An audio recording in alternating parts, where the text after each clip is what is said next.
नमस्कार साथीहरु, तपाईलाई new tech support Nepali technical च्यानलमा स्वागत छ। र साथीहरु, अहिले टिकटकमा एकदमै ट्रेन्डिङमा रहेको होली इफेक्ट फोटोलाई कसरी भिडियोमा लाने भन्ने कुरा तपाईहरुलाई म आज सिकाउन गइरहेको छु। र साथीहरु, जसमा चाहिँ हामीले एउटा बिफोर एडिटको फोटो र आफ्टर एडिटको फोटो युज गरेर हामीले माथिबाट तल स्क्रोल भएर यस टाइपको भिडियो कसरी बनाउने भन्ने कुरा तपाईले यहाँ स्क्रिनमा देख्दै हुनुहुन्छ। साथीहरु, हामीले यस्तै खालको भिडियो कसरी बनाउने भन्ने कुरा आजको यस ट्युटोरियलमा सिक्न गइरहेको छौं। र साथीहरु, मैले यो भन्दा अगाडि नै होलीको फोटो एडिटिङ कसरी गर्ने भन्ने कुराको भिडियो मैले बनाइसकेको छु। साथीहरु, तपाईलाई आउँदैन भने अवश्य पनि भिडियो हेर्न सक्नुहुनेछ। मैले तपाईलाई लिंक चाहिँ डिस्क्रिप्सनमा पनि राखिदिन्छु, त्यहाँबाट तपाईले हेर्नु होला। र साथीहरु, मैले हेर्न सक्नुहुनेछ मैले एउटा फोटो आफ्नो फोटो चाहिँ होली इफेक्ट यसरी मैले बनाइसकेको छु। साथीहरु, तपाईले पनि सजिलैसँग बनाउन चाहनुहुन्छ भने अवश्य पनि मैले भिडियो हालिसकेको छु। साथीहरु, त्यो तपाईले हेर्न नबिर्सिनु होला। र साथीहरु, यति भन्दै भिडियोतर्फ लाग्नेछौँ हामी। र त्यसको लागि सबभन्दा पहिले हामीसँग साथीहरु क्यापकट एप ओपन गर्नुपर्ने हुन्छ, जुन चाहिँ तपाईले प्ले स्टोरबाट डाउनलोड गर्न सक्नुहुनेछ। र साथीहरु, यहाँ हेर्न सक्नुहुनेछ क्यापकट एप मैले अलरेडी इन्स्टल गरिसकेको छु। यसलाई तपाईले ओपन गरिसके साथीहरु, तपाईले यहाँ न्यू प्रोजेक्ट देख्न सक्नुहुन्छ। यहाँ तपाईले क्लिक गर्नु होला। यति भइसके साथीहरु, यहाँ फोटोजमा जानु होला र तपाईले एउटा चाहिँ बिफोर एडिटको जुन चाहिँ हामीले एडिटै गरेका छैनौं त्यो फोटो जुन चाहिँ हामीले एडिट गरेका छैनौं त्यो फोटो चाहिँ यहाँ चुज गर्नुपर्ने हुन्छ। साथीहरु, जुन चाहिँ म तपाईहरुलाई यहाँ चुज गरेर देखाउन गइरहेको छु।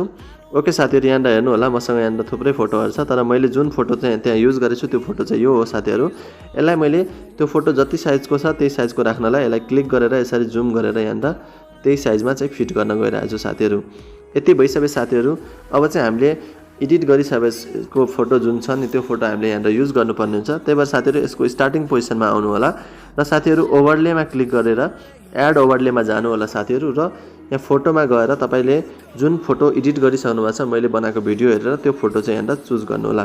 यसलाई चुज गरिसके साथीहरु, यसलाई यसरी जुम गर्नु होला र यसलाई स्क्रिनमा यसरी फिट गर्नु होला। यति भइसके साथीहरु, मेरो फोटो यहाँ आइसकेको छ। र साथीहरु, यो जुन चाहिँ अहिले टिकटकमा एकदमै ट्रेन्डिङमा रहेछ त्यस्तो टाइपको इफेक्ट भिडियोज बनाउनको लागि साथीहरु तपाईले यो एडिट गरिसकेको फोटोलाई यसरी चुज गर्नु होला र यसलाई यहाँ प्लस आइकन देख्दै हुनुहुन्छ, यहाँ तपाईले क्लिक गर्नु होला।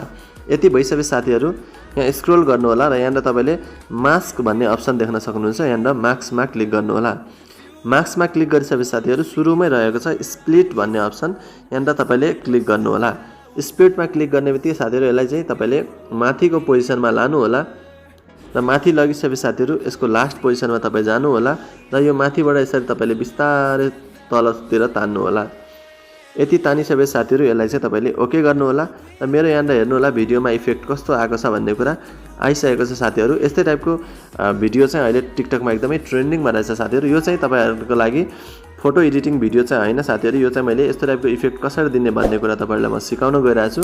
मैले फोटो एडिट कसरी गर्ने होलीको लागि त्यो चाहिँ मैले अलरेडी भिडियो अपलोड गरेको छु। तपाईले साथीहरु भिजिट गरेर च्यानलमा हेर्न सक्नुहुनेछ। एकदमै सजिलो तरिकाले मैले सिकाएको छु। यसपछि साथीहरु, यसलाई ब्याक यहाँ गर्छु र तपाईलाई कुन फोटो कुन अडियो मन पर्छ, यहाँ कुन अडियो राख्न चाहनुहुन्छ तपाईले यहाँ एड अडियोमा क्लिक गरेर तपाईसँग भएको साउन्ड वा तपाईले कुनै भिडियोमा युज भएको साउन्ड चाहिँ यहाँबाट एक्सट्र्याक्टिङमा गएर तपाईले कुन भिडियोको साउन्ड लिने त्यहाँ तपाईले क्लिक गरेर लिन सक्नुहुनेछ। ओके साथीहरु, हाम्रो फाइनली भिडियो यस्तो टाइपको बनिसकेको छ। यसलाई हामीले सेभ गर्नलाई यहाँ माथि तपाईले देख्न सक्नुहुन्छ, यहाँ एरो छ, यसलाई तपाईले क्लिक गर्नु होला र तपाईले यहाँ एक्सपोर्ट गर्नु होला। र साथीहरु, तपाईलाई यो भिडियो कस्तो लाग्यो, मन पर्यो भने अवश्य पनि लाइक गरिदिनु होला र कुनै पनि टिकटक ट्रेन्डिङ वा कुनै एडिटिङको भिडियोको लागि अवश्य पनि च्यानललाई सब्स्क्राइब गरेर जानु होला। आउने दिनमा यस्तो भिडियो लिएर अवश्य पनि आउनेछु। अहिलेलाई बाइ बाइ।